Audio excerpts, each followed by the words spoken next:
Bonjour à tous. Bonjour. D'abord, je remercie Olivier Godard d'être avec nous pour présenter cet échange qui a pour thème « Utiliser ses clients pour augmenter son taux de conversion ».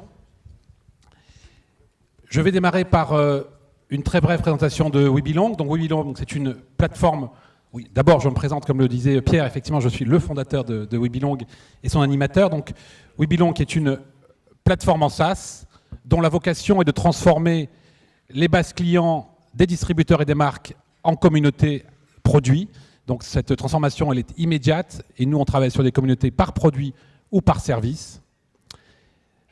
Ces communautés, une fois constituées, produisent immédiatement des milliers de contenus de façon massive sur les produits et les services concernés et génèrent 3 types de bénéfices, toujours très rapidement. D'une part, une hausse de conversion. Excusez-nous, il y a un petit bug sur l'animation qui va jusqu'à 30%, on va le voir chez certaines familles de produits Darty. Une hausse du SEO. Chez certains de nos clients, nos communautés représentent déjà 30 à 40% du trafic global des sites de marque et du réachat. Nos principales références que vous voyez à l'instant sur l'écran se trouvent un peu dans tous les secteurs où on vend du service ou du produit à des particuliers. On a vocation d'être présent partout où vous vendez quelque chose à des particuliers. Il faut savoir que notre offre est sur le marché depuis octobre 2014, donc il y a un an.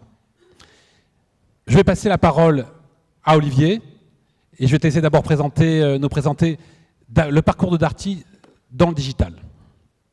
Bonjour, oui, donc Olivier Godard, directeur du e-commerce de Darty. Donc, juste rapidement pour ceux qui auraient passé beaucoup de temps à l'étranger, Darty, né en 1957, une histoire très forte autour du contrat de confiance qui date de 1973, et on verra tout à l'heure le poids que ça pèse dans les tests qu'on fait aujourd'hui et les développements qu'on fait, et une concrétisation en 2014 avec un objet connecté qui est le bouton qui concrétise la transformation d'une enseigne dans le monde digital autour du service, qui est vraiment la pierre angulaire de Darty depuis très longtemps. Aujourd'hui, si on passe au slide suivant, Darty est donc leader sur le marché de l'électroménager, mais ne se contente pas de ça, il n'arrête pas d'innover, il n'arrête pas de chercher des nouvelles solutions, avec notamment un plan de transformation qui nous a amené depuis 2013 à aujourd'hui à retravailler sur 4 items majeurs qui sont dynamiser le commerce, digitaliser l'enseigne, développer la marque et diminuer le coût. Ce qu'il faut lire là-dedans, c'est que, et on le voit au travers des innovations qu'on a pu mettre en place, notamment via des startups, puisqu'on travaille beaucoup avec des startups, y compris françaises, c'est comment on arrive aujourd'hui à ouvrir de nouveaux pans et tester de nouvelles choses qui avant nous prenaient forcément du temps à imaginer et à nous rapprocher de nos clients. Un dernier point pour parler de Darty, après on parlera de la solution, c'est juste pour mémoire, Darty invente le click and collect en 2009 et voilà l'historique un peu du click and collect, et on voit bien que au-delà de ça, c'est pas anecdotique, c'est comment aujourd'hui on s'est transformé pour répondre à des attentes clients, et on va voir en quoi la notion de réseau communautaire répond aussi à une attente client d'aujourd'hui. Dans une enseigne cross-canal où aujourd'hui on avait historiquement un parcours d'achat assez simple puisqu'on avait des magasins. Aujourd'hui, Darty, c'est 270 magasins et des vendeurs. Donc le parcours historique était relativement simple. Vous alliez en magasin, vous demandiez une information et vous faisiez votre achat. On voit bien qu'aujourd'hui, le poids des ventes et notamment le poids du passage sur le web influe largement sur la façon de faire d'une entreprise comme la nôtre. Merci Olivier. Peux-tu nous décrire comment le projet collaboratif que vous avez fait avec WeBelong s'inscrit dans le contexte Darty? Comme je disais, on était il y a pas très longtemps dans une réflexion de tester de nouvelles choses, et on voulait regarder comment les réseaux sociaux, qui historiquement n'avaient jamais été des outils de concrétisation, pouvaient nous aider. Donc on cherchait à reconnecter le social dans le commerce. On voulait travailler un peu sur un système collaboratif. On avait été toujours des spécialistes, et en tant que spécialiste, on laissait rarement la place aux clients pour parler, et donc on a souhaité faire un test dans ce système-là. On voulait retravailler le parcours d'achat. On voit qu'on a des produits compliqués. Quand vous achetez certains produits avec des prix de vente élevés, avec beaucoup de technicité, souvent les questions qu'on se pose, elles ne trouvent pas la réponse dans la fiche technique.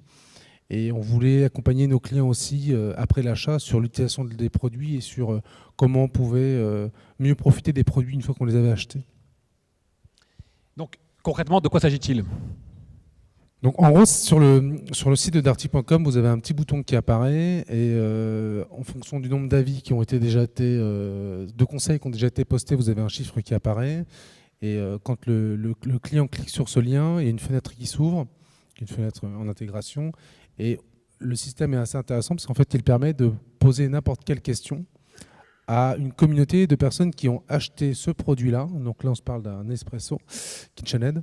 Ce produit-là chez Darty. Toutes les personnes qui ont acheté ce produit chez Darty vont être sollicitées, si elles l'ont accepté de l'être, pour répondre à une question d'un utilisateur sur le produit. Et là, on est très temps réel. On va voir tout à l'heure un peu comment ça fonctionne.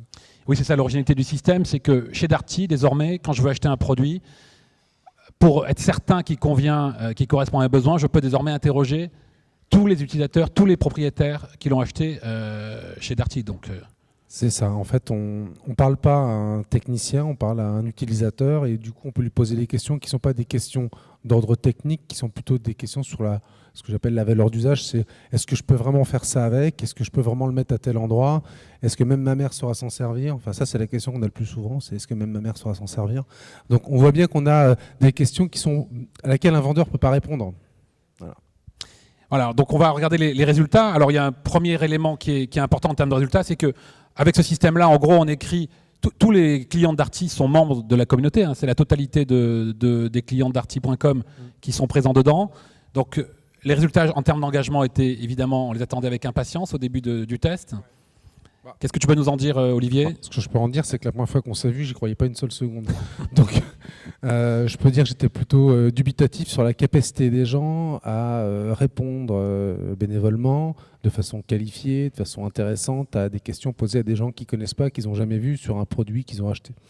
Je me suis trompé. Les résultats vraiment parlent pour nous. Aujourd'hui, on a les chiffres vont dérouler sous vos yeux, donc je ne vais pas vous les relire, mais on a vraiment des chiffres qui parlent d'eux-mêmes. Moi, j'étais le premier surpris, puisqu'on a vraiment aujourd'hui un gros taux d'utilisation de nos clients, beaucoup de clics, beaucoup de réponses et des niveaux de qualité de réponse qui sont juste pour nous assez phénoménaux. Quand on est spécialiste de la distribution de l'électrodomestique, on ne peut pas, sur la base, se dire qu'il y a des clients qui parleront mieux que nous de nos produits.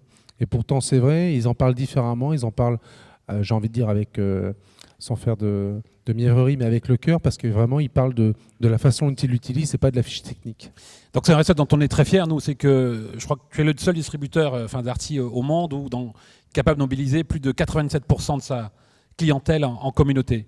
Alors, on va regarder les résultats en termes de contenu. Tu disais qu'au début, tu n'y croyais pas du tout. Donc, qu'est-ce que tu peux nous en dire? On a commencé le test sur quelques familles pour voir un peu, puis après on a ouvert. Donc là, on est sur tout le site a été ouvert sur l'ensemble des produits. Donc ça représente, vous avez les chiffres, 13 000 posts par mois. Et la vraie question que moi j'avais posée au début, et j'arrêtais pas de la poser, c'était combien de questions auront une réponse et combien de réponses seront amenées, réponses différentes seront amenées à une même question. Donc on voit bien qu'aujourd'hui, le taux de réponse par question, il est de 9, ce qui est très élevé et qui est vraiment intéressant parce que même si des fois on a effectivement un système un peu lié au réseau social, c'est-à-dire que effectivement ça peut arriver de parler pour parler et de dire oui ça fait ça et celui d'après il va dire oui ça fait ça et le troisième va dire effectivement ça fait ça, mais c'est relativement rare. Finalement on se rend compte que souvent les gens créent vraiment de la valeur avec leurs réponses et ont un niveau de réponse qui est différencié en fonction de l'expérience qu'ils ont avec le produit. Il y a un élément intéressant aussi, là on est sur une machine je crois qui est un best-seller chez vous. Ouais. Et en termes de réactivité, là on avait posé une question, je crois, il y a quelques jours à 9h46. Ouais. On chronomètre nos clients parce qu'on vérifie qu'ils font le boulot. Voilà. Donc, du coup, sinon, on les sanctionne. Donc là, vous avez un exemple sur une machine à laver qui est effectivement quelque chose qui c'est pas mal et qui continue de se vendre bien chez Darty. Vous avez le timing. La question est posée à 9h46. Je vous jure que c'est pas moi qui l'ai fait. Et on a des premières réponses à 9h54. Alors, je vais pas vous mentir en vous disant que quand vous prenez un produit dont on a vendu peu de pièces, la chance d'avoir une réponse aussi rapide, elle est différente, c'est évident. Là, on a quand même un produit qui est un runner, mais on se parle quand même d'une machine à laver. Donc, on se parle quand même des produits qu'on ne vend pas non plus par milliers d'exemplaires tous les jours.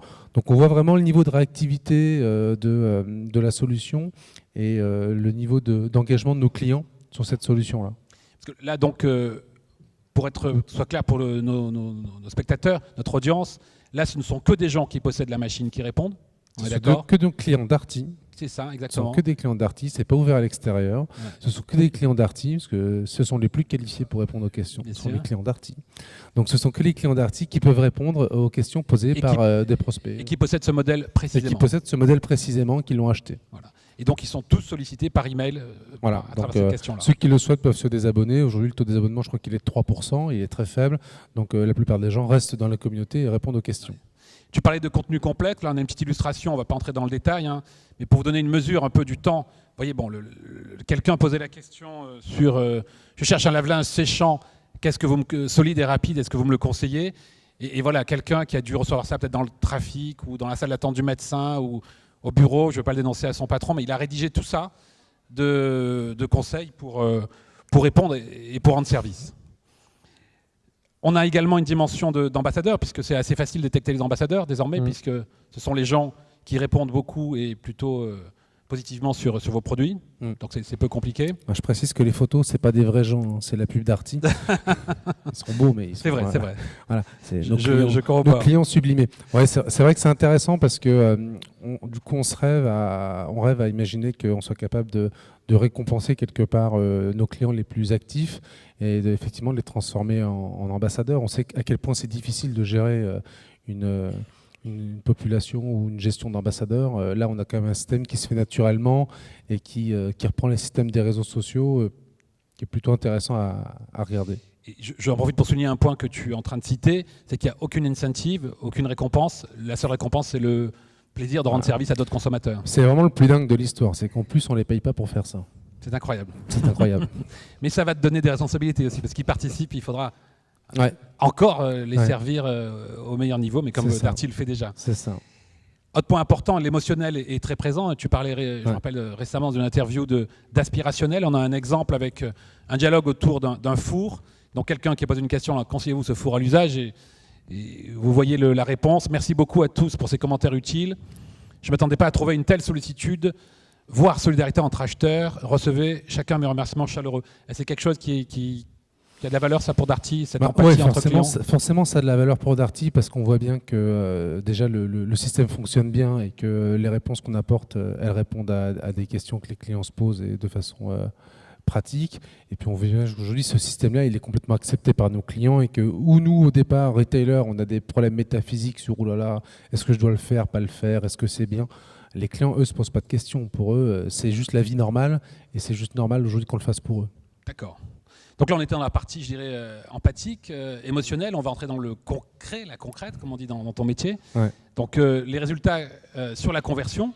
Donc on va aborder une première partie, c'est dans le tunnel de conversion. Quelle appétence ont tes clients à cliquer sur ce bouton pour savoir ce que disent les propriétaires des produits? Il n'y a pas de suspense parce que tu l'as affiché sur le slide. C'est vrai, ouais, justement. Donc 20% des acheteurs cliquent sur le lien lire les avis conseils utilisateurs. C'est pour ceux qui connaissent un peu le web, il y en a pas mal ici, c'est énorme. C'est-à-dire que réussir à faire cliquer quelqu'un sur quelque chose comme ça, c'est vraiment énorme. Donc on voit bien qu'on a un taux de clic important. Sur les visiteurs, c'est un peu plus bas, c'est 8%, mais on voit bien qu'aujourd'hui, un client qui est engagé et qui est parti dans un processus où il est sur le point de concrétiser, c'est un élément en plus qui va lui permettre, pas forcément de poser une question, mais au moins de regarder les questions posées, de regarder s'il y a des trucs qui ont été remontés de façon négative, parce qu'on ne filtre pas, on filtre juste que les termes un peu... tu vas m'aider là-dessus. Oui, tout ce qui est illégal, racisme, sexisme, etc. Insultes, dénigrement des marques. Tous les trucs aussi. Pas beaux, c'est ça. On enlève, mais pour le reste, si un client dit du mal, on n'y peut rien. Ça ne fait pas toujours plaisir aux marques, mais c'est la vraie vie. Donc les clients vont venir là-dessus au point de concrétiser en se disant est-ce qu'il y a du positif et le point qui est important, c'est que vous voyez en haut, tout en haut, il y a l'avis. Il n'y a pas de... Souvent on pose la question, pourquoi garder les avis? Pour moi, les avis, ils ont leur place et le système de communauté, il a sa place. Parce qu'en fait, quand on rédige un avis, c'est par rapport à une perception qu'on a du produit à un instant T. On déploie sa vision sur un outil, on plaque sa vision sur un formulaire. Quand vous répondez à une question, la personne qui vous pose la question, elle vous emmène sur un chemin que vous n'avez peut-être pas imaginé, sur un usage auquel vous n'aviez pas pensé ou sur un niveau de détail. On a sur la communauté, on a des recettes de cuisine qui s'échangent. Parce que quand le client dit j'arrive pas à faire marcher mon robot, ma chantilly elle est pas assez ferme, ça se transforme pas. Est-ce que ton courant il fonctionne bien? Ça se transforme vite en c'est quoi les ingrédients que tu mets dedans? Est-ce que tu mets voilà, donc on voit bien qu'aujourd'hui un système d'avis qui fonctionne très bien sur l'usage que j'en fais n'est pas du tout en concurrence avec des outils comme ça. Complètement. C'est complémentaire pour nous. C'est l'analyse également qu'on fait. Alors là, on parle des taux de clic, et puis vous avez fait démarrer des analyses en test AB sur la conversion, tout simplement. Ouais. Et il y a des premiers retours sur certaines familles, hein, notamment les appareils de photoréflexe. Ouais. Alors, on a mis les 2 familles qui marchent bien, on n'a pas mis toutes les familles, mais ce qui est constate, c'est que ça ne crée pas moins de concrète. C'est-à-dire que soit ça fonctionne et ça vous apporte de la concrète en plus, en tout cas dans le cas de Darty et dans le cas des familles qu'on a testées, je ne veux pas généraliser, soit dans le pire des cas qu'on a eu, il n'y avait pas d'effet négatif. Donc ça, c'est le premier point. Et effectivement, on voit sur certaines familles de produits, c'est vrai qu'acheter un appareil réflexe sur un site avec les PVM qu'on voit, c'est pas évident. Donc avoir la rassurance de quelqu'un qui répond à une question et qui répond à une question de façon détaillée et qualifiée, c'est intéressant. Et l'autre exemple qui est assez intéressant, c'est sur l'épilation. Donc c'est pas tout à fait ce genre de produit parce qu'on était surtout sur des épilations à lumière pulsée qui sont un peu plus anxiogènes, mais on voit vraiment qu'on a la capacité à rassurer nos clients et à les engager avec nous sur un processus d'achat grâce à cette communauté. Également, il y a des impacts sur le SEO. Je crois que ça, c'est vraiment nouveau pour Darty d'arriver dans la longue traîne. Hein. Ça, c'est énorme. Ça. C'est-à-dire que maintenant, quand on pose une question sur un produit avec une question très détaillée qui ne correspond pas forcément à une question d'achat, Darty va ressortir devant comment ça marche. Je ne sais pas s'ils sont dans la salle, je suis désolé, mais on en est plutôt fiers. C'est-à-dire que ça fait partie quand même de l'ADN du service de Darty. Tout à l'heure, j'ai commencé par le contrat de confiance. C'est légitime quelque part qu'une enseigne comme Darty, elle soit présente auprès de ses clients après l'achat, avant l'achat, et qu'elle soit capable d'être la première et la plus qualifiée à répondre à des questions sur des produits. Donc aujourd'hui, on est en train de remettre Darty quelque part, y compris sur Internet, sur ces questions de contrat de confiance et d'accompagnement. Tout à fait. Donc là, il y en a un autre exemple à titre toujours informatif sur les thermomètres des pompes à bière. Là, j'avais noté avec intérêt que vous sortiez maintenant devant même des forums spécialisés comme, Donc, comme toutes les bières. Voilà. On est numéro 1 en référencement payant sur la question thermomètre de ma pompe à bière. Merci. Donc on va parler de notre sujet qui est la syndication. Donc Darty a décidé d'ouvrir ses bases clients à ses fournisseurs. Donc ça prend plusieurs formes. Donc ça veut dire quoi concrètement? Donc d'abord un partage de contenu, c'est ça Olivier? Ouais, l'idée de départ, on a forcément des marques qui ont des partenaires et qui sont très actifs sur le digital. Donc on voit notamment le groupe Seb. Ils avaient l'idée de travailler sur cette solution-là et on l'a eu ensemble. Et on a eu l'idée de travailler ensemble, de faire profiter au groupe Seb de la communauté de Darty qui est très nombreuse et très active. Parce que je pense que c'est une des plus actives aujourd'hui qu'on peut trouver. Et donc du coup, en gros, comment ça se passe? C'est que sur le site Seb, quand vous activez la solution et que vous posez une question, des clients Darty peuvent répondre. Et on voit bien le logo Darty, c'est-à-dire qu'on identifie bien les clients Darty. Ça, c'est intéressant pour nous, puisqu'en fait, ça nous permet d'être présents, y compris sur les sites des marques. Et puis c'est intéressant pour les marques, parce que où elles auraient pu attendre quelques minutes, voire quelques heures pour avoir une réponse, la communauté Darty, elle leur garantit d'avoir un niveau de réponse rapide et qualifié. C'est ça, oui. L'énorme innovation que vous apportez à vos fournisseurs, c'est que vous leur donnez des communautés en quelque sorte clés en main, avec des forums remplis et des garanties de réponse sur les questions posées sur leur site. C'est ça. Et on retrouve également la réciproque. Pardon. Simplement, je dois dire qu'il y a le benchmark formation, sécurité, vie privée, consentement dans la salle du fond. Voilà, c'est tout. Pas de souci. Je te laisse. J'ai été réactivé d'un coup. Là, voilà. Nous, on a un beacon qui fonctionnait. On a presque terminé. Donc, inversement, tes clients peuvent répondre aux clients Moulinex également, aux clients ailleurs aussi qui est en syndication avec vous. Ouais. Et donc ça, vous l'ouvrez à tous vos fournisseurs. On l'ouvre au fur et à mesure aux fournisseurs avec qui on trouve un terrain d'entente. Un terrain d'entente. Ça se fait assez facilement. Voilà, donc on arrive à la fin de cette présentation. Ouais. Donc en résumé, alors il y a des petits soucis de projection, ça passe pas très bien avec la définition, mais c'est pas grave parce que Olivier va nous commenter. Oui, le projecteur était très mal noté par les clients. Exactement. Donc un point qui est... Alors je vais pas tout vous lire, mais c'est vrai que on a un des avantages qu'on a quand même, c'est que en termes d'intégration, c'est super rapide malgré tout. Enfin là vraiment, on a vu que j'avais un doute au départ, on m'a convaincu de le tester parce que le temps d'implémentation était très court. Tel que c'est fait, tel que c'est monté, on a une sécurité avec une modération 7.7 qui n'engage pas de personnel dans mon équipe. Moi, j'avais pas forcément le moyen dans mes équipes de faire un test pour 2 mois, de me dire si ça marche pas, je virerai tout le monde. Donc là, au moins, on a une solution qui est externalisée, qui permet de gérer de la modération et de gérer du suivi avec tous les SLA qui vont bien. Et on est plutôt aujourd'hui content d'avoir identifier et mobiliser la base des clients Darty de façon aussi forte autour de cette solution. Et donc il y a 0 personne chez toi qui gère la communauté. J'ai un chef de projet qui travaille une demi-journée par semaine, pour être clair. D'accord. Merci beaucoup, Olivier. Je t'en Ouais, prie. merci beaucoup. Merci. Alors, est-ce que vous acceptez la question désagréable d'Olivier Ezrati? Vous savez, il y a la question désagréable d'Olivier Ezrati. Vous l'acceptez ou pas? Je peux accepter de l'apprendre, j'accepte pas forcément Voilà. le répondant. Non, c'est gentil. Est-ce que vous avez segmenté ou identifié la typologie des gens qui étaient les plus actifs sur la communauté? Mais c'est pas la question. Ah si, c'est une bonne question. Si. Très honnêtement, pas encore. On est vraiment... on a cherché d'abord, on est un peu basique, on a cherché d'abord à vérifier qu'on faisait de l'argent. Donc on a d'abord mesuré des effets de concrète et des effets de navigation. Et maintenant, ça fait partie effectivement des sujets sur lesquels on doit travailler, c'est de comprendre qui sont ces personnes-là. Et ça rentre dans le process pour moi de définition des ambassadeurs. Eh bien, merci. Donc, merci beaucoup à tous les deux. Nous passons à la remise des prix de la